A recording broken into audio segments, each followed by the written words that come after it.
Okay, good afternoon and welcome to our webinar hosted in conjunction with the IMI on how to secure your first role in the automotive industry. Before we start, some general housekeeping.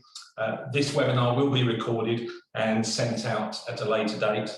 And if you do have any questions throughout the course of the presentation, please use the question and answer tab to request questions, etc. going forward. So, as we start, I'm Simon King, I'm Managing Director of Autotech Academy, and joining me today is Gemma Edwards on my left, National Careers Manager of Autotech Academy, and on my right, James McKay, Director for Autotech Academy. And without further ado, I'll pass you across to James, who's going to take you through the first elements of our presentation. James, over to you. Right, so as in any industry, securing your first role in automotive can be a daunting task. I mean, you guys have taken the choice to take up a role within automotive by the courses you're taking. And there are some positives because the automotive job industry at the moment is pretty buoyant. The number of vacancies are back to pre-pandemic levels, and there is a shortage of technicians in the industry. So from your guys' point of view, it's a good time to get started. Today we're going to give our opinion on what's the best way of getting into the industry, some hints and some tips. And why are we qualified to do that? Well, we're a company that's actively helping people once they've finished and qualified, got their level 3 qualification, get their first role in a garage. So there are many ways to get your first job. You could get suited and booted, walk around local industrial estates. Garages do tend to be clustered together, so you could go knocking on the door, speaking to the service managers and putting yourself out there that way. It's a very proactive way of getting yourself out there. And the other alternatives are going online. So you can apply directly to vacancies. There are many job boards out there at your disposal where garages advertise. And you can also look to take on an apprenticeship. If you can find one, they're a great route into the industry. But unfortunately, there are more people each year that want to join the industry than apprenticeships available. The last way at the bottom is through Autotech Academy and through our internship programs. Once you get into the industry, your starting level as a level 3 technician will be probably used car preparation, PDIs, potentially some servicing. But as you progress and you learn more, either from on-the-job experience or from external training, you can go through the route of diagnostic tech onto master tech, and then it really opens up to you. You know, you could become a service manager and potentially even a head of business and brand director in the future. The key to all of that is you have got to start somewhere, and usually that involves getting your level 3 qualification and getting out there as a technician. I'll hand you over to Gemma. So you found a job, you need to prep your CV. A lot of people don't know where to start in terms of doing their CV and getting all their information down there. So I've just put together some hints and tips for you. The first one is the length of your CV. Ideally, no longer than 2 pages. A hiring manager just won't look at it if it's over 2 pages, really. I've had CVs, some of them being 14 pages long, and trust me, you can get all the information you need in those 2 sides of A4. So it is quality over quantity. Make sure you tailor every CV to your application that you're going for. So, you know, if you're going for a job at Marshall's, tailor your CV to that brand. If you're then going to a job with a different motor group, make sure you tailor your CV to them. You can format your CV correctly. There's so many templates online and also via your IMI student website. Be honest in your CV. Please do not exaggerate your experience. It's always best to be upfront and honest, so that therefore when you start your career, you're starting on the right foot. Once you've written your CV, there is a CV checker available on your IMI Student Careers website. But also you can give it to a family member or a friend to proofread over it before you submit it. Try to include some hobbies and interests. For example, playing a team sport can show that you work well with others. And make sure your email address is professional and the same as your voicemail message. If you expect businesses to call you and leave a voicemail or send you an email, make sure that it reflects you.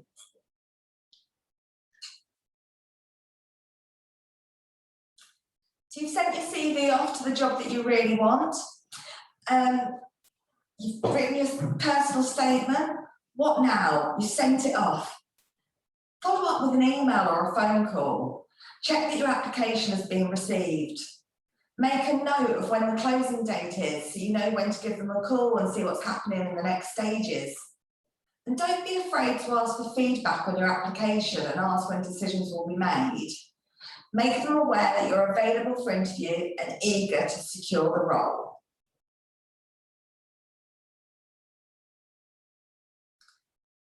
So you've done all those steps, and fantastic news, they've given you a call, you've got an interview. Now what? Ultimately, it's preparation. Make sure you research the company that you're going to. Research the role that you're going to interview for. Plan your journey to ensure that you arrive in plenty of time. Think about the questions you're going to get asked in your interviews. A lot of interviews are competency-based questions. That means you're best to answer in the STAR technique. If you've never come across this before, STAR stands for situation, task, action, and result. So, for example, think of times where you've worked in a group, had success, or overcome challenges, and prepare some answers for those questions using the STAR technique. Also, don't forget to ask your interviewer questions. My experience shows that when you go for an interview, they do like talking about themselves a little bit as well.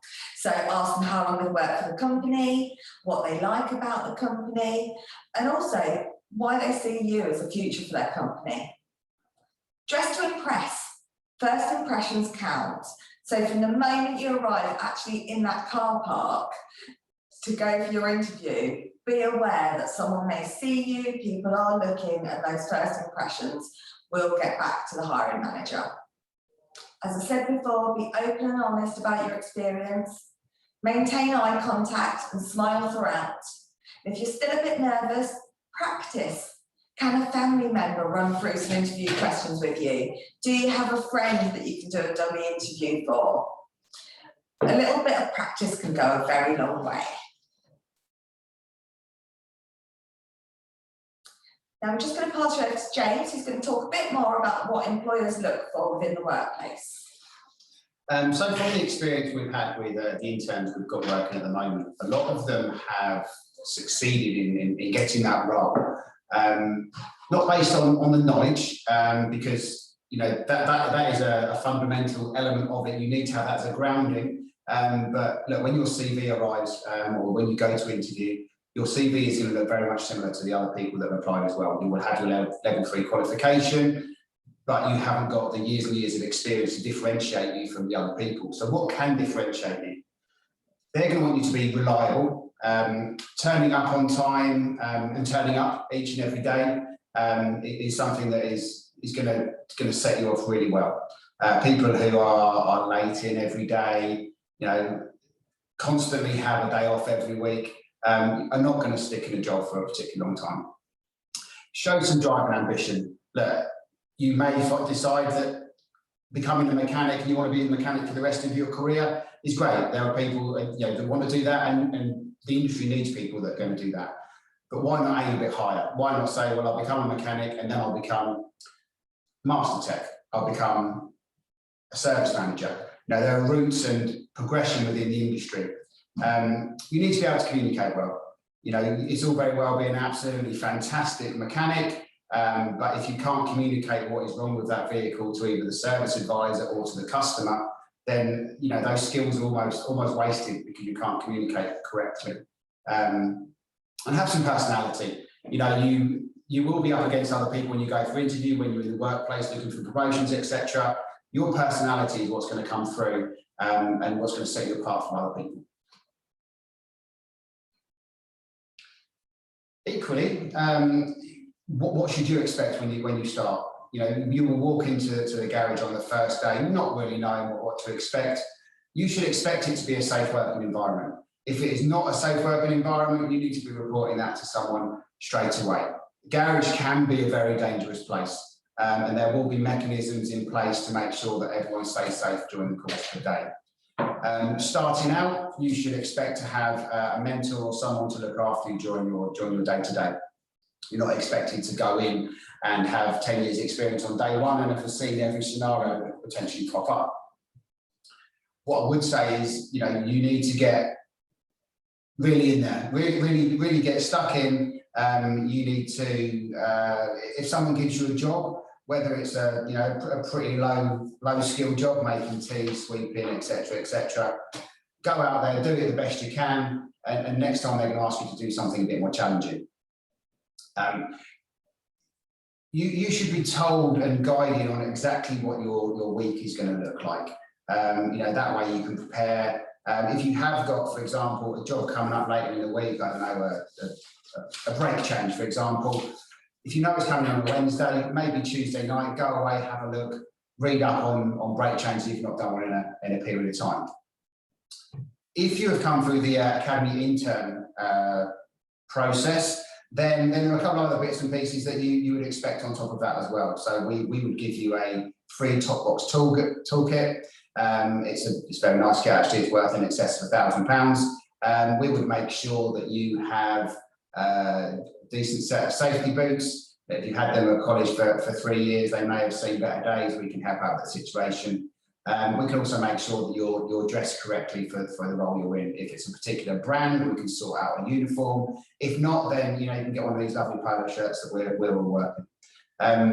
We would also be there to help. We're always at the end of the phone, and we also top up your IMI membership. Over to you, Simon. Thanks, James. Well, there were some great hints and tips there from both James and Gemma on what steps to take next.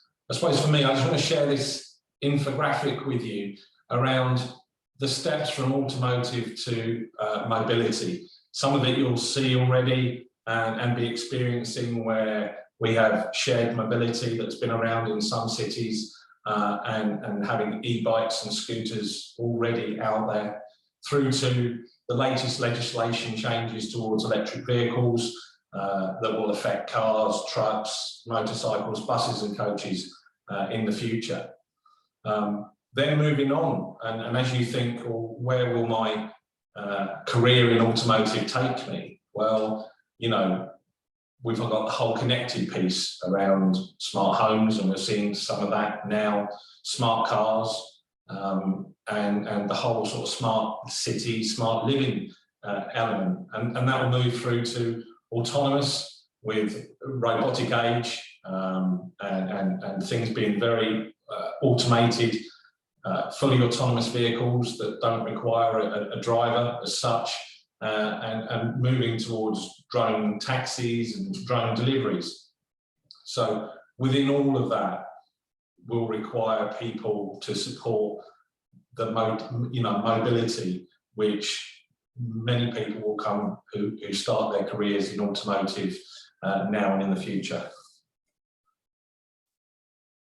So the biggest one that we're hearing about in the news most days is the impact of electric vehicles and hybrids. So if you didn't know, from 2030, no diesel and petrol cars will be sold in the UK as new vehicles. Currently, there are 55,000 UK technicians that need EV training to meet the demand of the future.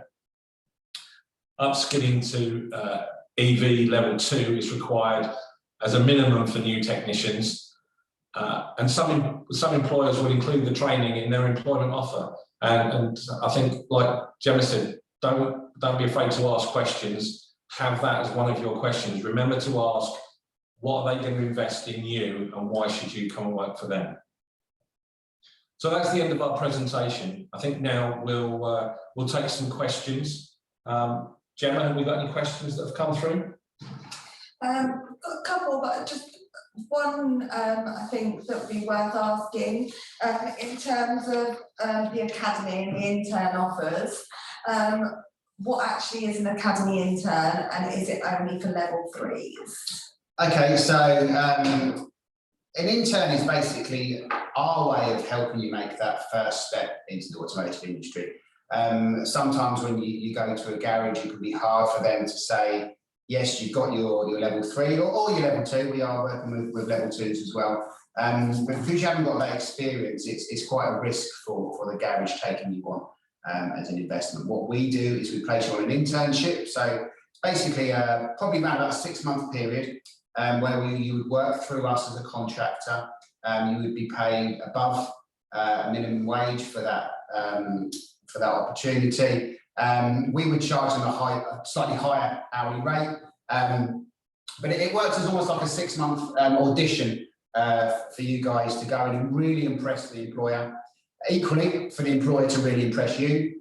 And then at the end of the 6-month program, there's no balloon payment or fee or anything from us. You just move seamlessly over to their payroll. A lot of people we're working with have specified that they would like someone with a level 3 qualification. However, there are some of our clients that would take a level 2. And it's some of the roles we're working on are not strictly just mechanical. We are looking at people who could go in and become parts advisors, service advisors, and take that first step in a different route. There are many roles within automotive, and we're just helping with the first step on that ladder. And would I need a driving licence for these roles, James? One of the biggest hurdles we have come across recently, and obviously COVID has not helped this scenario, is young individuals that do not have a driving licence. If you want to become a mechanic, you will need a driving licence. Now, there's an understanding that it's difficult to get tested at the moment. It's been difficult to have lessons during the pandemic, etc.